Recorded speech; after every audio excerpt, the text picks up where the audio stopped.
Today I don't feel like being elderly.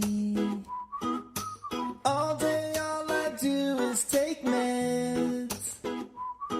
Can't figure out this dang cell phone. Don't leave a message at the tone. 'Cause today I don't feel like being elderly. I'm gonna kick my feet up.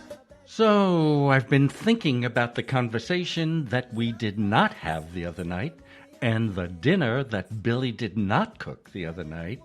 What we did, though, was go out to one of the local chain restaurants, albeit one of the better ones, to have a hamburger. It was kind of nice to have a break from all that gourmet cooking, admiring Bill's technique in creating outstanding meals, some of which are just original and some of which just better versions of the ones we have in restaurants.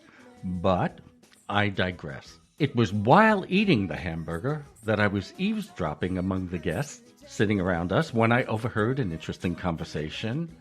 One of the more senior women complained that she hadn't done her makeup. And the gentleman sitting across from her, I can only assume it was her husband, said, "Sarah, what do you need makeup for? Who are you trying to attract at your age?" At which time, the other woman at the table said, "Well, honey, you are lucky. At your age, you are now free. You don't need makeup anymore." At which time, Sarah said, "It's not the makeup, but the fact that I forgot to put it on." You see, there were so many things to unpack in that conversation. Vanity, aging, brain function. So I thought I'd search out some truly remarkable people to address many of those issues. So that's what we'll yak about today. Hey, what's up everybody? David Yakir here for iHeartRadio's Yak About Today. If you are like me and you're still looking in the mirror and seeing 25 and the years 46 to 64 were like yesterday, well then this is the place you want to be. So get up, get out, put your headphones on, go for a run, and listen to what we yak about today. So let's face it. People in Western society are vain. Looking good is almost mandatory. You walk down the street in the big cities and they're teeming with fit, well-clothed people with skin that is silky smooth. But often, and sometimes, you see men and women looking a bit disheveled, glasses held up by the tip of their nose, no makeup, they're not homeless. I just assume that they are intellectuals, professors, scientists, etc., who don't fall into society's expectations on beauty. So I've always wondered, what do those people think about vanity? So I went and searched out someone who could give us a point of view of what the cost of vanity is. Her name is Scilla Elworthy. She is the founder of the Oxford Research Group. It's a non-governmental organization that she set up in 1982 to develop effective dialogue between nuclear weapons policymakers worldwide and their critics.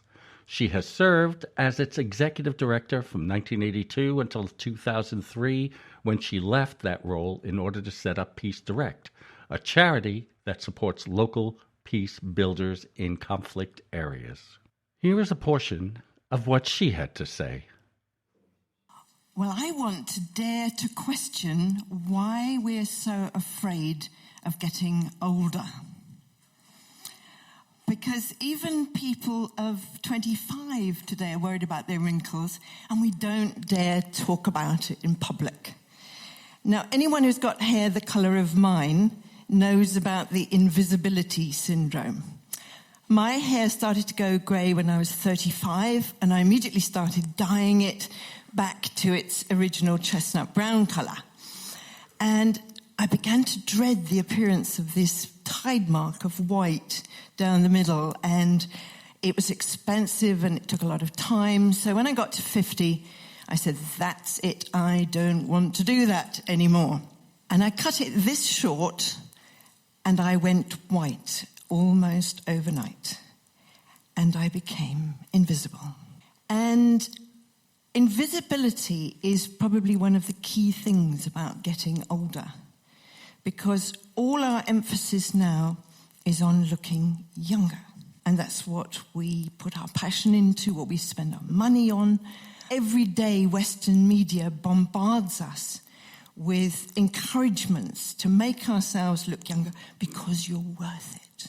You know, there's face cream ads for mother and daughter, and there's these two women in them, and they both look about 19, and we're supposed to look like that. I've thought hard about facelifts. I've looked in the mirror and gone like that and like that.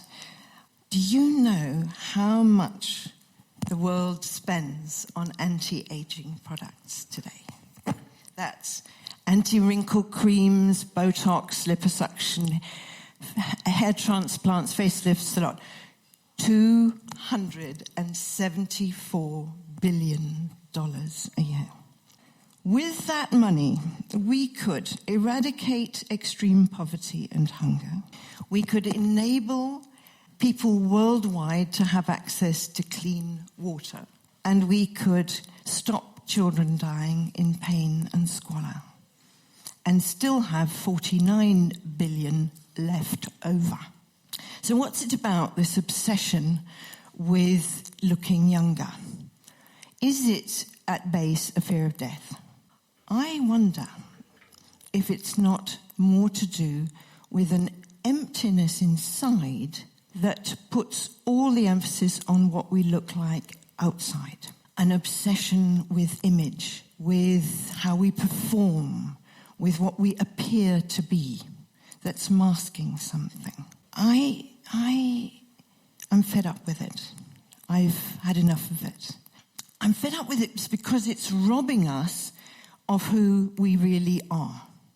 It's robbing us of our sense of self. It's robbing us of our wisdom. It's robbing us of our usefulness. I think it's cheating us of the real contribution we can make to the world right now. A man I know who has exquisite taste says that the most classically beautiful woman can be entirely unsexy and unattractive if she isn't fully alive in her body, if she doesn't have that vibrancy. He says that energy and aliveness is the source of attractiveness. So what does that mean, being happy in the body you have? I think it means not having to be what the magazines want us to be, not minding if we're not like the magazines want us to be. I think it means being content with what is and realizing that what is our great, great gift. Okay, so that should give you a sense of where she's going with this. This was a TEDx speech she gave in Marrakesh. And you know what I'll do? I'll post the URL where you can find it. If you'll go to yakaboutoday.com, I'll post it right below the podcast itself.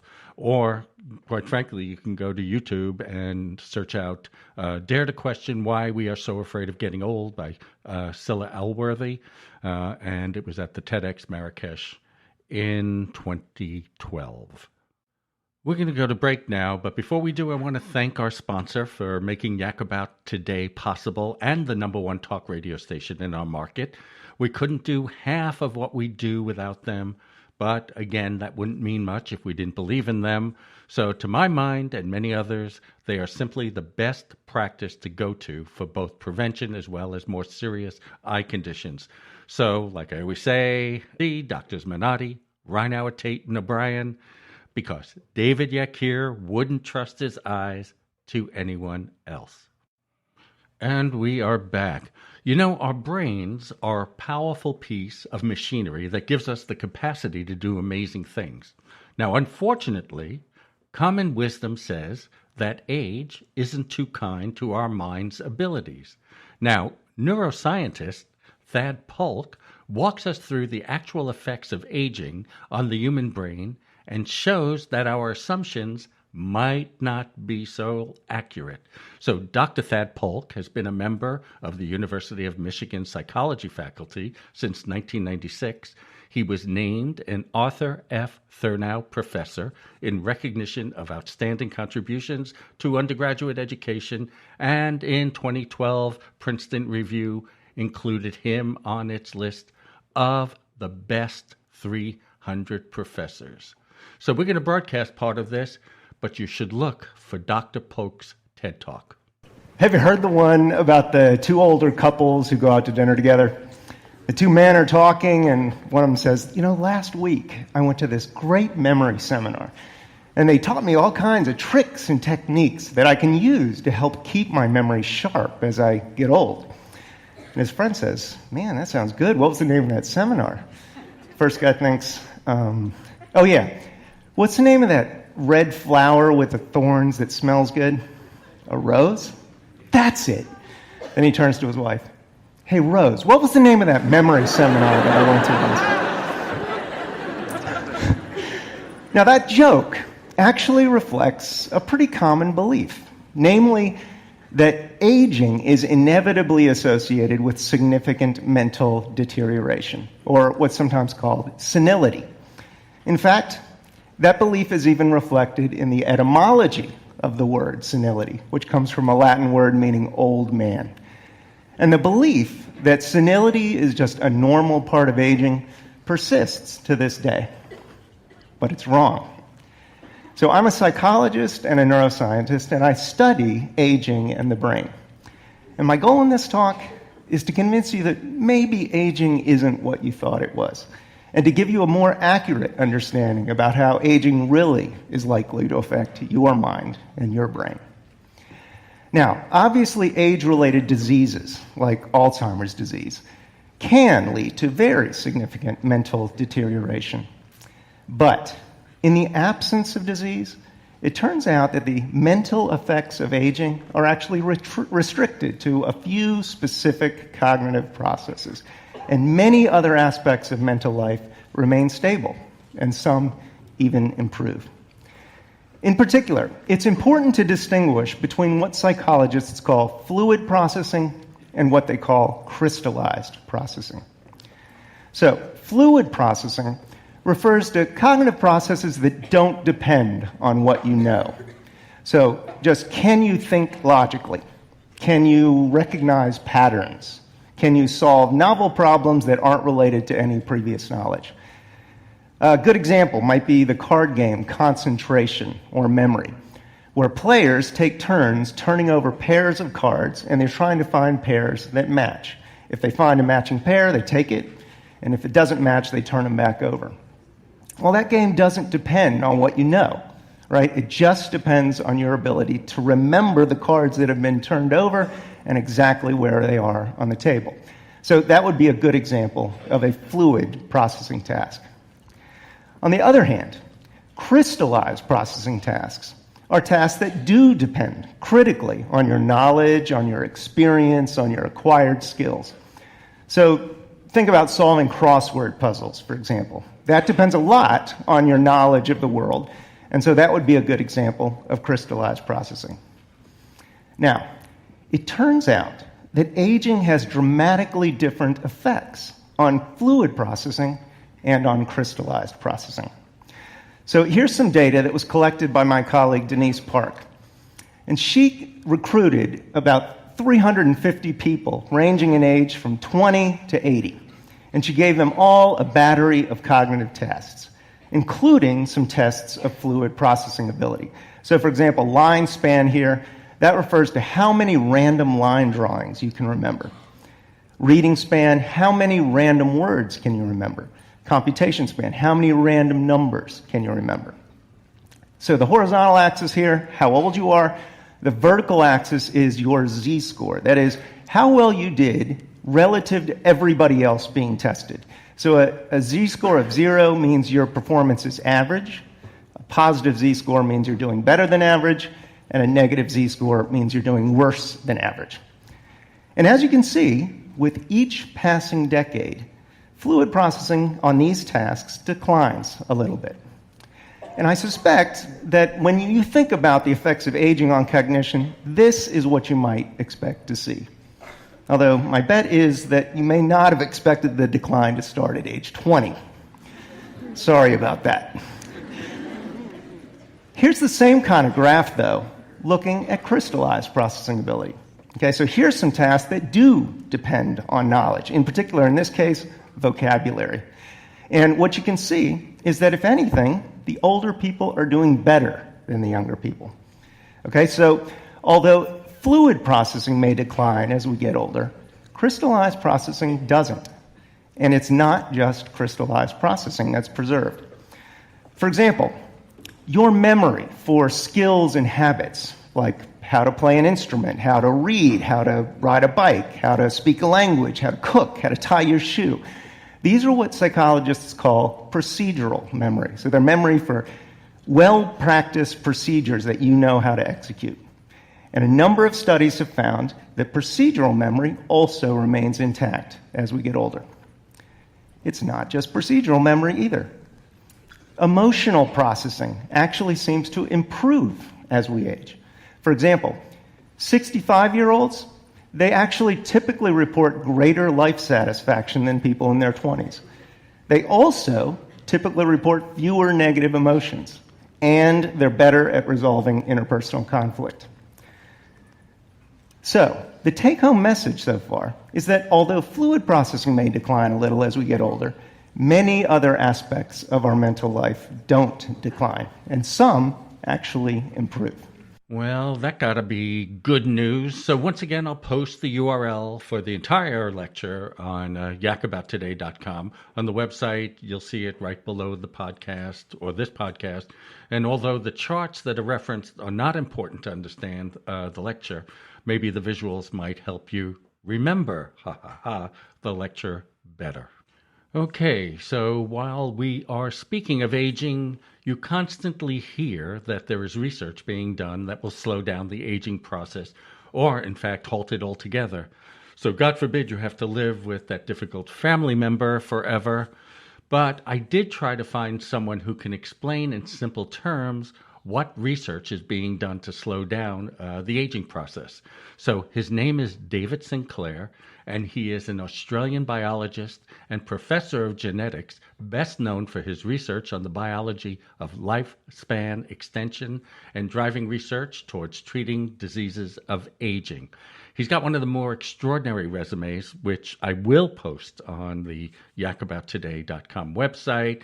In the meantime, let me give you a preview on what's being done on the aging process. So my research is based on the idea that we can find ways to slow down diseases of aging, and maybe even aging itself.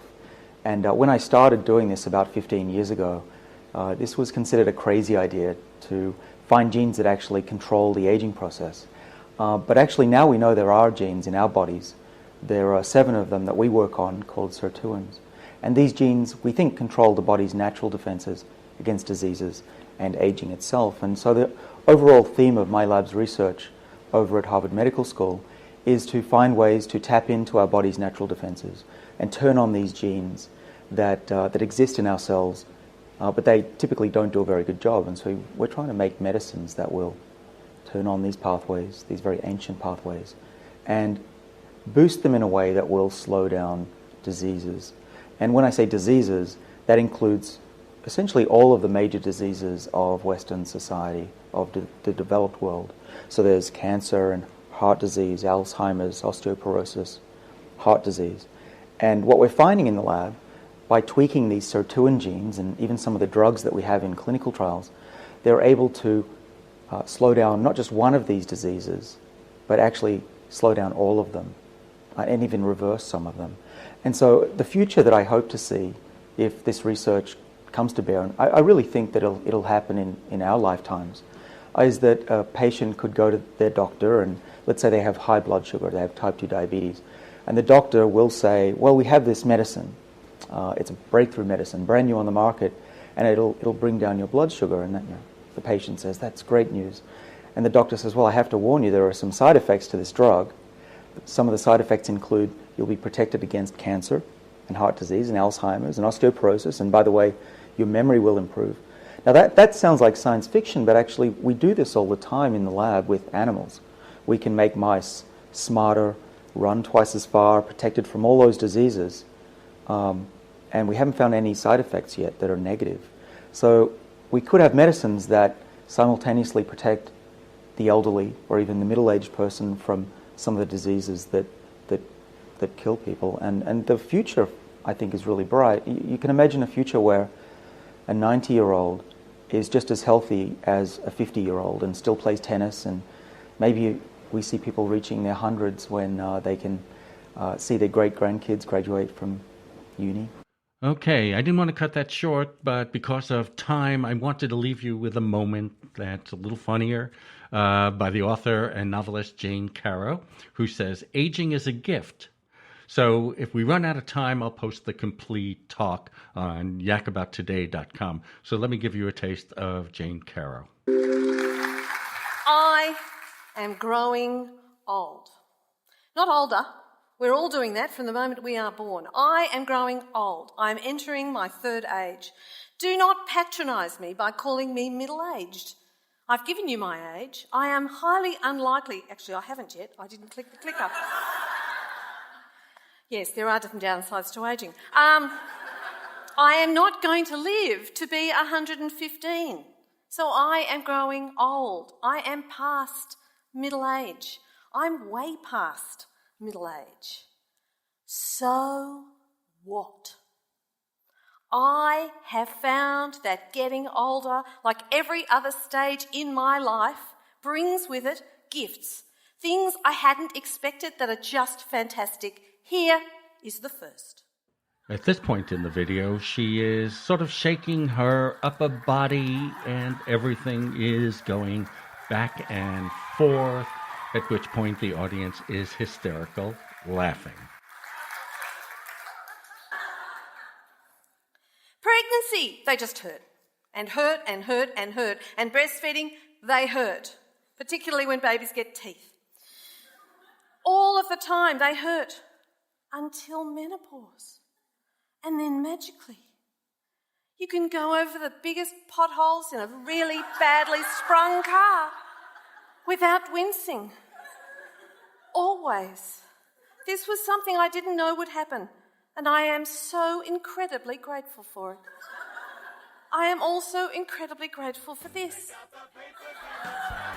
Actually, I'm not sure I could actually play the rest of this on for our broadcast networks, but I'll put it at yakabouttoday.com. I'm David Yakir. Thanks for listening. You're listening to Yak About Today.